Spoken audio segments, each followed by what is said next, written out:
Hello hello hello. Okay so hello everyone, welcome to our decent star classes. तो कैसे हो यार?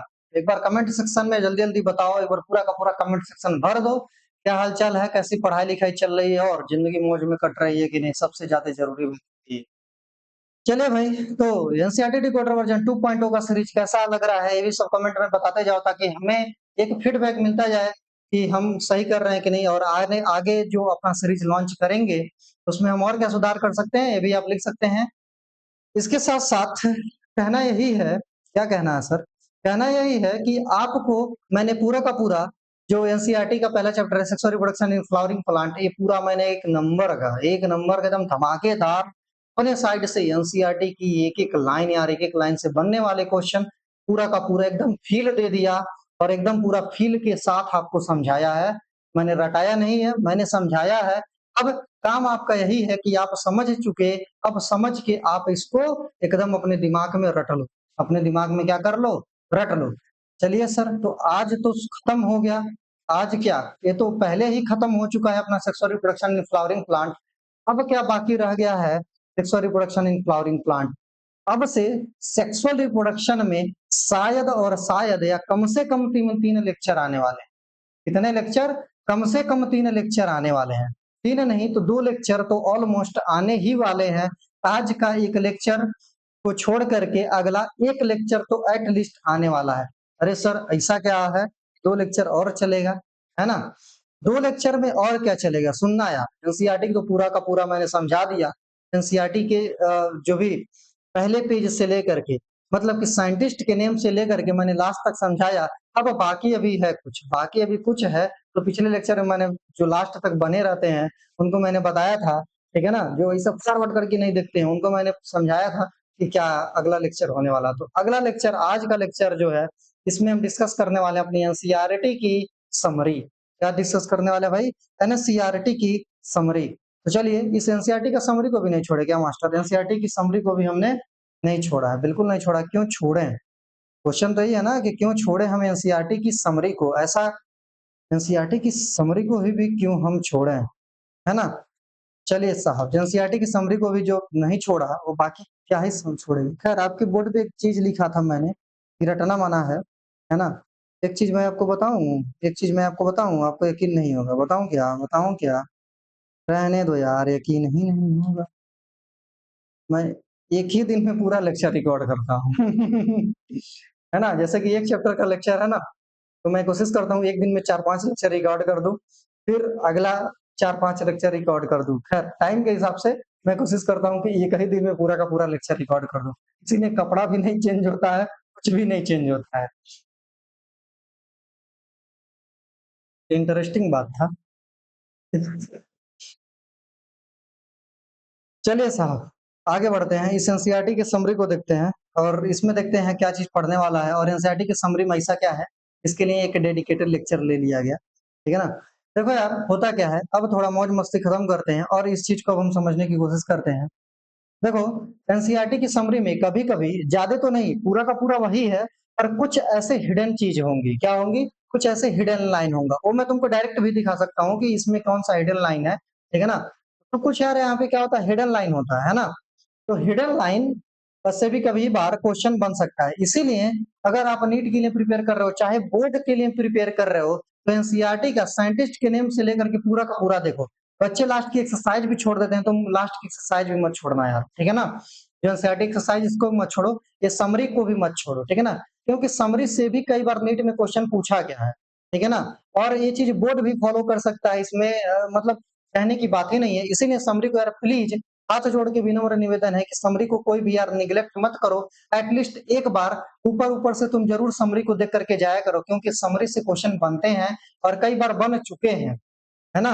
और समरी पढ़ने से क्या फायदा होता है? देखो, बोर्ड के बच्चों के लिए मैं एक चीज बोलना चाहूंगा यहाँ पे, थोड़ा सा मैं टाइम आज लूंगा, ठीक है ना? क्योंकि मैं बार बार टाइम थोड़ी लूंगा आपका। तो बोर्ड के बच्चों के लिए मैं एक चीज और सजेस्ट करना चाहूंगा कि यार देखो, जब तुम्हारे पास लास्ट में बस अगर मान लो कि जो पेपर के बीच का जो गैप है ना? पेपर के बीच का जो गैप, उसमें लास्ट में बस एक दिन अगर तुमको मिलता है, तो गैप नहीं मिलता है, लास्ट का मान लो कि चलो मैक्स टू मैक्स 1 से 2 दिन का गैप मिलता है, तुम उसमें क्या रिवाइज करोगे?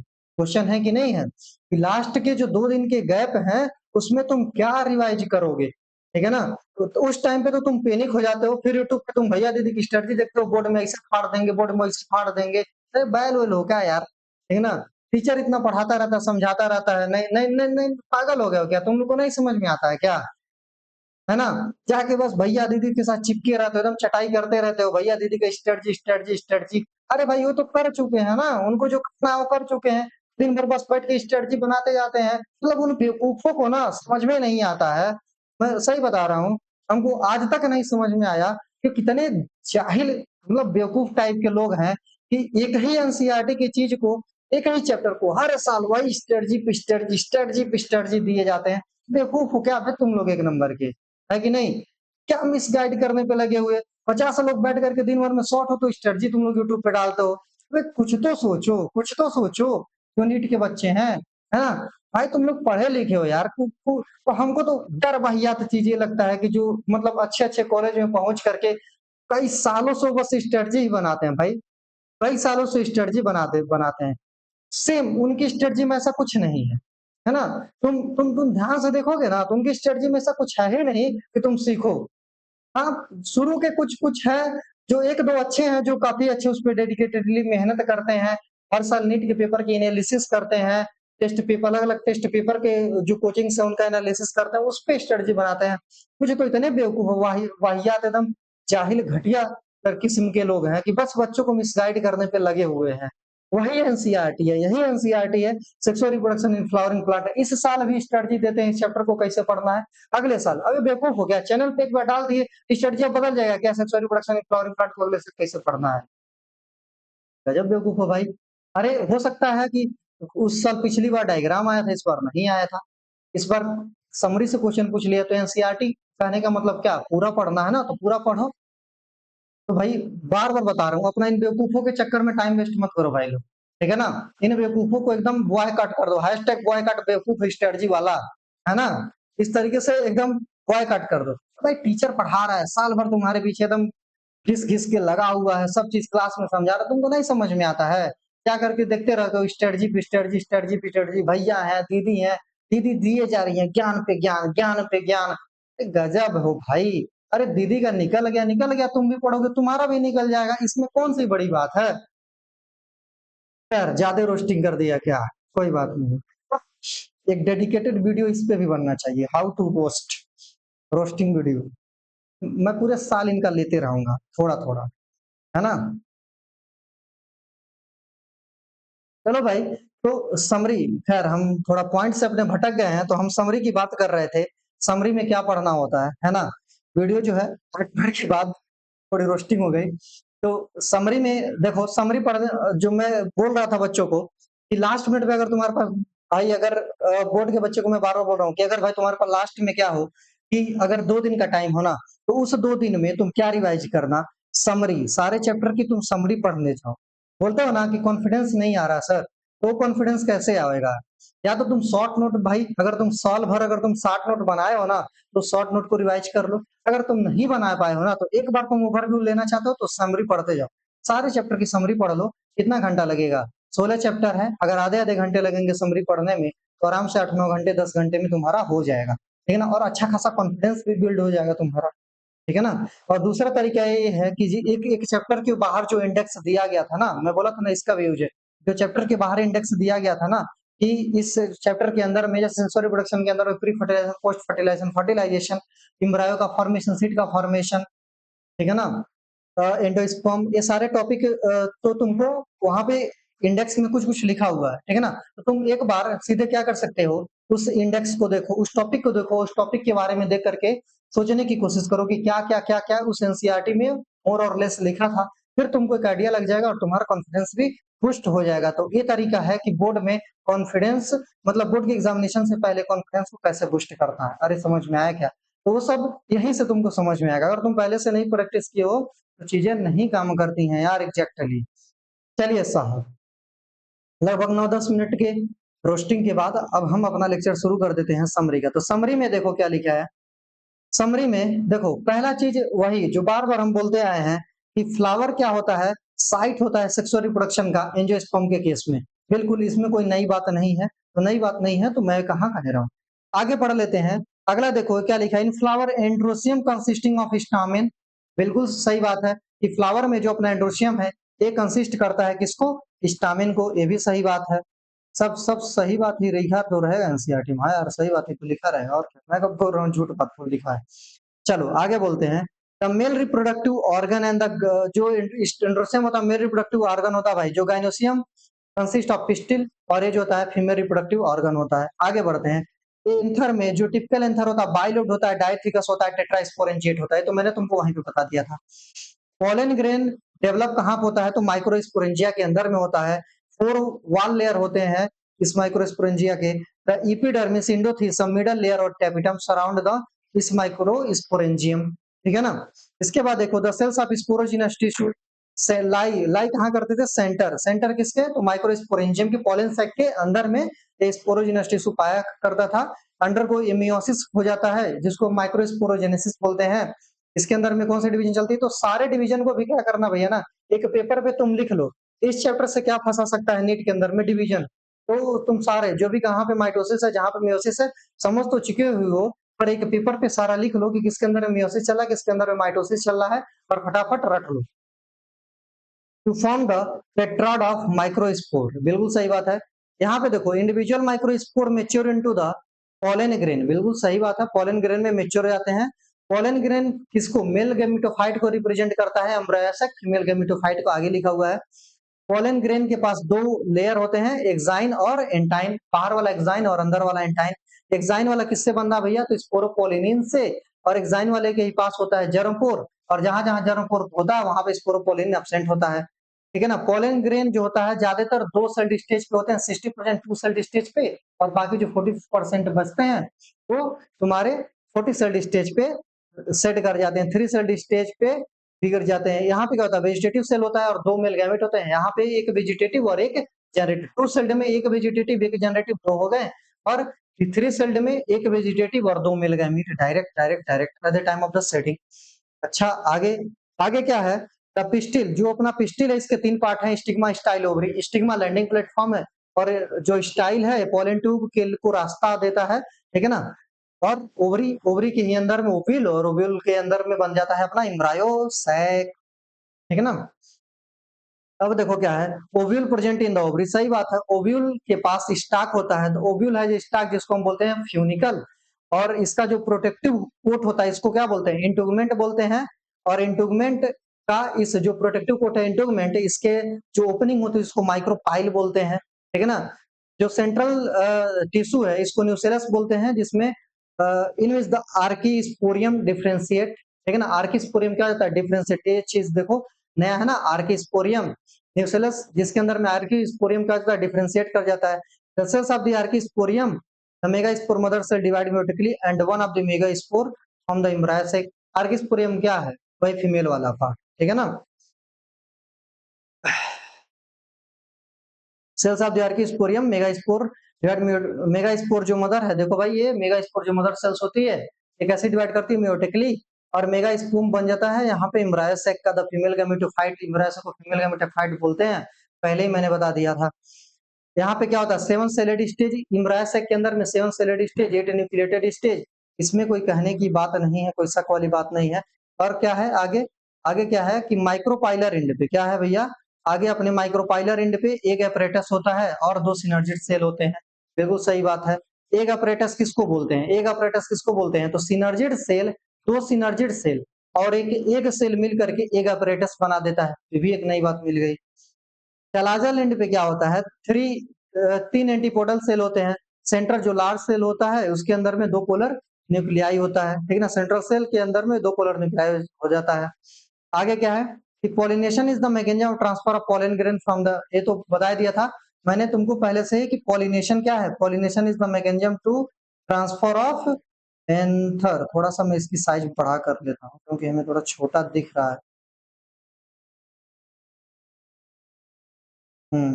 अब थोड़ा अच्छे से विजिबल हो गया होगा।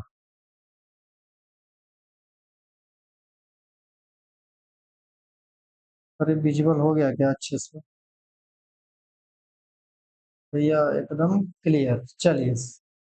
चलिए सर, चलिए सर, चलिए सर, चलिए सर, आगे बढ़ते हैं। यहाँ पे देखो क्या है, पॉलिनेटिंग एजेंट के बारे में देखो एक बार। Just a second, just a second. क्या लिखा है? पॉलिनेटिंग एजेंट जो होते हैं एबायोटिक भी हो सकते हैं। एबायोटिक में कौन कौन? तो विंड और वाटर। और बायोटिक हो सकता है। बायोटिक में कौन आ जाएगा? एनिमल। बहुत सारे एनिमल के नाम भी हमने बताए थे। पोलन पिस्टल इंटरेक्शन क्या होता है? Involve the all event from the landing से लेकर के क्या है, लैंडिंग से लेकर के tube enter the embryo sac, landing of the pollen grain of the stigma until the pollen tube enter the embryo sac. When the pollen is compatible or pollen inhibition, when the pollen is incompatible, compatibility और incompatibility मैंने बता दिया। तो यहाँ से लेकर के पूरा एम्ब्रायो सैक तक अंदर इंटर होने तक का जो प्रोसेस है अपना, ये सब किसके अंदर में आता है? यही पोलन पिस्टिल इंटरेक्शन में आता है। पोलन गिरा और पोलन ट्यूब का ग्रोथ एम्ब्रायो सैक तक ये पूरा अपना पोलन पिस्टिल इंटरेक्शन में आता है। ठीक है ना?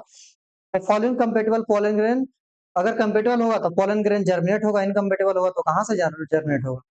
ठीक है ना? चलिए साहब, यहाँ पे क्या लिखा है? The pollen tube grow through the style, अगर कंपेटेबल है तो ग्रो हो जाएगा और फाइनली जो अपना मेल गैमेट डिस्चार्ज कर देगा। ये बाकी कहानी थी। Angiosperm exhibit the double fertilization, सही बात है। एंजियोस्पर्म के अंदर में डबल फर्टिलाइजेशन होता है। इवेंट अगर इम्ब्रायो सैक में, किसके अंदर में होता है भैया? तो इम्ब्रायो सैक के ही अंदर में इवेंट चलता है। द डिप्लॉयड जाइगोट, यहाँ पे डिप्लॉयड जाइगोट बन जाता है और triploid PEN primary endosperm nucleus का फॉर्मेशन हो जाता है in the primary endosperm sales. ठीक है ना? क्या लिखा है? जाइगोट इम्ब्रायो में डेवलप हो जाता है और जो प्राइमरी एंडोस्पर्म सेल है एंडोस्पर्म टिश्यू बना देते हैं। और जो एंडोस्पर्म फॉर्मेशन ऑफ एंडोस्पर्म ऑर्गेज preceded the development of embryo, ये लाइन कई बार आया है तो कई बार जो लाइन आ गया उसको एनसीईआरटी में इंपॉर्टेंट है, याद कर लो। अगला क्या है? The developing embryo passes through different stages such as the pro embryo, globular embryo, heart embryo. तो स्टेजेस भी मैंने बता दिया था। प्रो एम्ब्रायो के बाद ग्लोबुलर और फिर हॉट शेप्ड एम्ब्रायो, फिर मैच्योर एम्ब्रायो का फॉर्मेशन हो जाता है। अच्छा सर, इसके बाद मैंने मोनोकॉट डाइकॉट के बारे में, इपिकोटाइल हाइपोकोटाइल के भी बारे में बताया था। मोनोकॉट का एम्ब्रायो कैसा होता है और डाइकॉट का एम्ब्रायो कैसा होता है। मोनोकॉट में एक कोटिलेडन, डाइकॉट में दो कोटिलेडन, ये सब। और इपिकोटाइल के ऊपर जो होता है होता है प्लूम्यूल, हाइपोकोटाइल के नीचे होता है रेडिकल। ठीक है ना? Radicle grow into the root and plumule grow into the shoot. Radicle को कवर करने वाला होता है रूट कैप, उसका अनडिफरेंशिएटेड सीट को क्या बोलते थे? कोलियो राइजा, कोलियो राइजा। ठीक है ना? इसी तरीके से कोलियोपटाइल भी था। ठीक है ना? कोलियोराइजा, कोलियोपटाइल, स्कूटलम क्या होता था? तो मोनोकाट का कोटिलेडन को स्कूटलम बोलते हैं। कोलियोपटाइल क्या होता था? तो फॉलोफोलियर स्ट्रक्चर जिसमें कुछ लिप लिप प्रोपोडिया थे, ये सूट का पार्ट था। सूट एपेक्स पे इसको हम बोलते थे कोलियोपटाइल। ठीक है ना? मतलब ये प्लीमूल का ही पार्ट था। द फिनोमेना, यहाँ पे देखो क्या लिखा है? After fertilize ovary develop into the fruit and ovule develop into the seed, ये बता दिया मैंने तुमको। फिनोमेना जो एपोमिक्सिस क्या होता है? कुछ एंजियोस्पर्म में पाया जाता है, जैसे कि ग्रासेस में हो गया, पर्टिकुलरली ग्रासेस में। इसमें क्या होता है? सीड का फॉर्मेशन करते हैं विदाउट फर्टिलाइजेशन, बिना फर्टिलाइजेशन के यहाँ पे सीड का फॉर्मेशन कर जाते हैं। एपोमिक्टिस के बहुत सारे एडवांटेज होते हैं, हार्टिकल्चर, ठीक है ना, और एग्रीकल्चर दोनों में। ये भी कई बार एनसीईआरटी में कई सारे टेस्टों में पूछा जाता है। In some angiosperm produces more than one embryo, कुछ एंजियोस्पर्म में एक से ज्यादा एम्ब्रायो होते हैं इन देयर सीड। तो फिनोमेना, इसको क्या बोलते हैं? पॉली इम्ब्रियोनी बोलते हैं। क्या बोलते हैं भैया? तो इस फिनोमेना को हम बोलते हैं पॉली इम्ब्रियोनी। ये चीज तो मैंने तुमको पहले ही बता दिया है। खैर, इस समरी को समझाने का मतलब यही था कि भैया तुम समरी को भी मत छोड़ के जाओ, किसी भी हाल में तुम समरी को निग्लेक्ट मत करो। तुम समरी को अच्छे से यार पढ़ के जाओ, तब जा करके कुछ देखो। अभी यहाँ पे हम आर्किस्पोरियम जैसा कुछ टर्म समझ लिए ना, तो ये भी आ जाएगा। ठीक है ना? तो कुछ तुमको नए चीज जरूर मिल जाएंगे। ठीक है ना? जैसे एग अपरेटस के बारे में पढ़ा। एग अपरेटस तो पहले से ही पता था, हो सकता तुम गलत कर देते, पर दो सिनर्जिड से मिल करके और एक जो गैमीट था, उस एक सेल था, उसको लेकर के हम एक अपरेटस बोलते हैं। एक अपरेटस किस एंड पे पाया जाता है? तो माइक्रोफाइलर एंड पे पहले से ही सब कुछ पता है। तो उम्मीद है आज का लेक्चर पूरा और का पूरा आपको समझ में आया होगा। मिलते हैं भाई अगले लेक्चर में। हंसते रहिए, खेलते रहिए, मुस्कुराते रहिए और मौज मस्ती से इसी तरीके से एनसीईआरटी डिकोडर हमारे साथ पढ़ते रहिए। चलिए भाई, thank you, all the very best.